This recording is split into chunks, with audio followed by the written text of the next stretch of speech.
लाडकी बहिणीच्या लाडक्यातून 24वा हप्ता म्हणजे जून महिन्याचा हप्ता. या हप्ता वाटपाबद्दल एक मोठी बातमी समोर आली आहे आणि बातमी या ठिकाणी कोणी दिलेली आहे तर आपल्या राज्याच्या महिला व बालविकास मंत्री आदिती तटकरे मॅडमनी ही बातमी दिलेली आहे. त्याच्यामुळे सर्व लाडक्यांना व्हिडिओ खूप महत्त्वाचा आहे, काळजीपूर्वक पाहत आहे. बऱ्याच लाडक्यांना ही दिलसच एक बातमी आहे आणि बऱ्याच लाडक्यांसाठी ही चिंताजनक बातमी असणार आहे. त्याच्यामुळे सर्व लाडक्यांनी व्हिडिओ खूप महत्त्वाचा आहे, काळजीपूर्वक हा व्हिडिओ पाहत आहे. 24वा हप्ता म्हणजे जून महिन्याचा हप्ता नेमका कधी वाटप होणार आहे. या ठिकाणी वटसावित्री पौर्णिमेचा हा लाडक्या बहिणीचा सण जवळ आलाय. या निमित्त तुम्हाला वाटप होणार आहे का? तर याच बरोबर ज्या लाडक्यांना जे मागचे हप्ते भेटले नव्हते त्यांना या ठिकाणी कधी हप्ते भेटणार त्या सगळ्या गोष्टी तुम्हाला व्हिडिओमध्ये मी सांगणार आहे. व्हिडिओ खूप महत्त्वाचा आहे. 24वा हप्ता नेमका कधी भेटणार मोठी बातमी समोर आली. स्वतः आदिती तटकरे मॅडमनी ही बातमी दिलेली आहे. आता बघा सगळ्याला माहिती आहे पावसाळी अधिवेशन चालू आहे. 2 ते 3 दिवसावर हे अधिवेशनाला सुरुवात झालेली आहे. तर या अधिवेशनामध्ये प्रश्न उत्तराच्या दरम्यान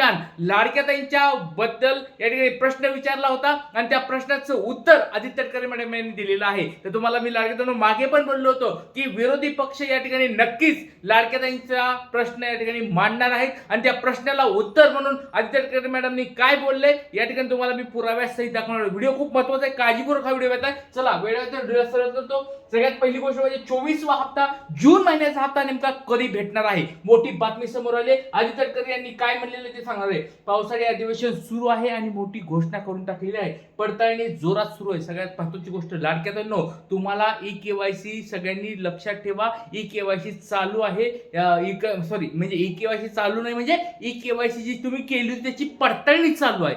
म्हणजे तुम्ही ज्या ई-केवायसी केल्या होत्या त्यांच्या पडताळण्या जोरात सुरू आहे. बऱ्याच लाडक्यांना या ठिकाणी काय केलं जात आहे, बाहेर काढलं जात आहे आणि स्वतः आदिती तटकरे मॅडम यांनी देखील सांगितलं आहे की त्याच्या नेमकं काय होणार आहे. तुम्हाला व्हिडिओमध्ये सगळं सांगतो आणि जूनचा हप्ता केव्हा मिळणार आहे. सगळ्यात महत्त्वाची गोष्ट म्हणजे जून महिन्याचा हप्ता 24वा हप्ता कधी भेटणार आहे सगळ्या गोष्टी सांगतो. व्हिडिओ खूप महत्त्वाचा आहे, काळजीपूर्वक हा व्हिडिओ बघायचा आहे. लास्ट शेवटपर्यंत व्हिडिओ बघा. आजची सर्वात लेटेस्ट अपडेटेड महत्त्वाची बातमी समोर आली. या ठिकाणी ही बातमी आली ॲग्रोवनची. पहिली बातमी आहे ॲग्रोवनची, तुम्हाला समोर दाखवत आहे. बघा काय लाडकी बहीण योजना ई-केवायसी बद्दल. लाडक्या बहिणींना ई-केवायसी साठी संधी मिळणार का? आदिती तटकरे यांनी दिली महत्त्वाची माहिती.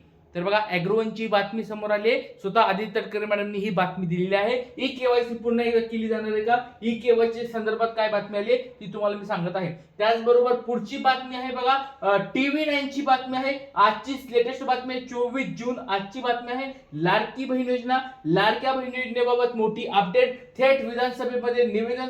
तब्बल एवढे लाडकेदारांना बाहेर काढण्यात जाणार आहे, एवढे लाडकेदारांकडून पैसे वसूल केले जाणार अशा स्वरूपाची महत्त्वाची बातमी आहे. ही बातमी आहे TV9 ची. बघा लेटेस्ट आजचीच बातमी तुमच्या समोर दिसत आहे. त्याचबरोबर आता पुढची बातमी आहे बघा कोणाची NDTV मराठी. NDTV मराठीची बातमी काय आहे बघा. आजची 24 जूनची आजची लेटेस्ट बातमी आहे.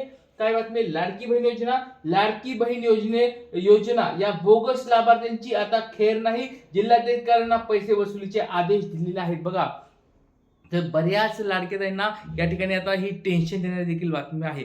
बघा लाडकेताईंनो एक मोठे आदेश या ठिकाणी निघालेले आहेत. तुम्हाला ते आदेश आधी दाखवतो, वाचून दाखवतो काय नेमकं तटकरे मॅडमनी बोलले ते तुम्हाला या ठिकाणी दाखवत आहे. बघा काय बातमी बघा लाडकी बहीण योजना संदर्भात मुख्यमंत्री माझी लाडकी बहीण योजनेचा लाभ घेण्यासाठी राबवण्यात आलेले ई-केवायसी प्रक्रियेबाबत महिला व बालविकास मंत्री आदिती तटकरे यांनी महत्त्वाचा खुलासा केलेला आहे. लाडकी बहीण योजनेअंतर्गत पात्र लाभार्थी महिलांची ओळख पडताळणी आणि प्रामाणिकीकरण करण्यासाठी ई-केवायसीच्या माध्यमातून आधार पडताळणी करण्यात आलेली आहे. त्यानुसार ई-केवायसी प्रक्रिया पूर्ण न केलेल्या लाभार्थ्यांचा लाभ थांबवण्यात आलेला आहे अशी माहिती मंत्री आदिती तटकरे यांनी विधानसभेमध्ये लेखी उत्तरामध्ये दिलेली आहे. आता सगळ्यात महत्त्वाची बातमी समोर आली आहे जे म्हणजे यांनी स्पष्ट शब्दात विधानसभेमध्ये अधिवेशनामध्ये लाडकेतांनो कोणीच खोटं बोलू शकत नाही. बाहेर ते टीव्हीवर असतील, रिपोर्टरला असतील, सगळीकडे काही पण गप्पा मारू शकतात, काही बोलू शकतात, पण विधानसभेमध्ये प्रत्येक शब्द न शब्द या ठिकाणी खरा बोलावा लागतो. आणि या ठिकाणी प्रश्न विचारला होता लाडक्या बहिणीच्या बद्दल तर त्यांनी स्पष्ट शब्दात सांगितलेलं आहे ज्या ज्या लाडकेतांनी ई-केवायसी केली नाही, ज्या ज्या लाडकेतांनी या ठिकाणी अपात्र ठरल्यात त्यांचे सगळ्यांचे लाभ बंद झालेले आहेत. याचा अर्थ स्पष्ट होतो ज्या लाडकेतांनी ज्यांना 21वा 22वा 23वा हप्ता भेटला नाहीये त्या लाडक्याताई अपात्र करून टाकलेल्या आहेत. त्यांची म्हणजे ई-केवायसी झालेली नाहीये किंवा त्या लाडक्याताई अपात्रतेमध्ये बसत नाहीयेत, त्याच्यामुळे त्यांचे लाभ बंद झालेले आहेत. स्वतः आदित्य तटकरे मॅडम यांनी या ठिकाणी अधिवेशनामध्ये सांगितलेलं आहे. म्हणजे डबल या ठिकाणी तुम्हाला वाचायचं असेल तर डबल वाचा. काय लिहिलंय बघा, त्यानुसार ई-केवायसी प्रक्रिया पूर्ण न केलेल्या लाभार्थ्यांचा लाभ थांबवण्यात आलेला आहे, अशी माहिती मंत्री तटकरे यांनी विधानसभेमध्ये लेखी उत्तरात दिलेली आहे. बघा, म्हणजे ज्यांनी ई-केवायसी केली नाही किंवा ज्या लाडके अपात्र ठरलेले आहेत त्यांचे सगळ्यांचे हप्ते बंद झालेले आहेत.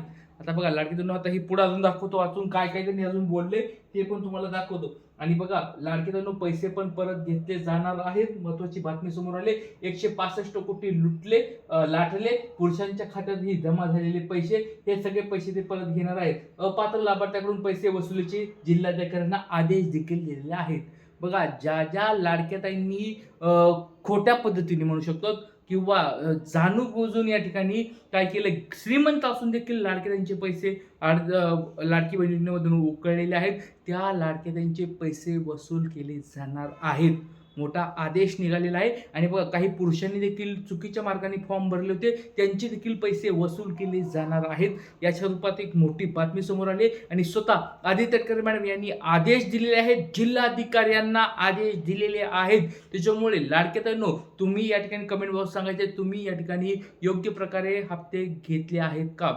कारण की जर तुम्ही सरकारी नोकरदार असतील, तुमच्या घरामध्ये कुणी सरकारी नोकरदार असेल किंवा तुम्ही जर या ठिकाणी पुरुषाच्या नावावर फॉर्म भरले असतील तर तुमचे पैसे वसूल केले जाणार आहेत.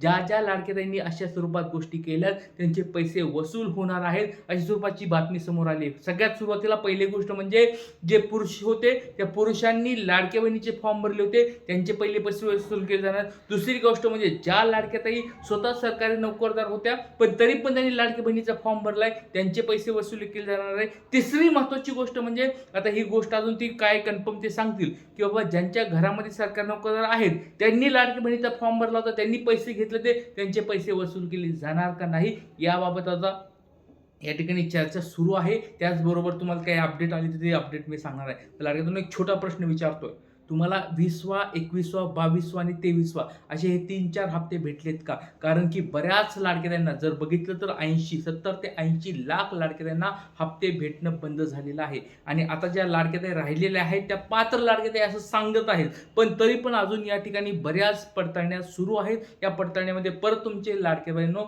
हप्ते बंद होऊ शकतात. त्याच्यामुळे सर्व लाडक्याताईंना विनंती आहे की जास्तीत जास्त लाडक्याताईंनी या ठिकाणी आपलं फॉर्मचं स्टेटस चेक करायचं आहे आणि आधार कार्ड तुमचं बँकेला लिंक केलेलं आहे का, अपडेट केलेलं आहे का, ते डीबीटी ऍक्टिव्ह आहे का हे चेक करत राहायचं आहे. कारण की आता लवकरात लवकर पुढचा पण हप्ता तुम्हाला भेटणार आहे. त्याच्यामुळे सर्व लाडक्यांना विनंती आहे ह्या गोष्टी चेक करत राहा. इथे थांबतो. काही अडचणी असतील कमेंट बॉक्समध्ये विचारा. जय हिंद, जय महाराष्ट्र, जय शिवराय, श्री गुरुदेव.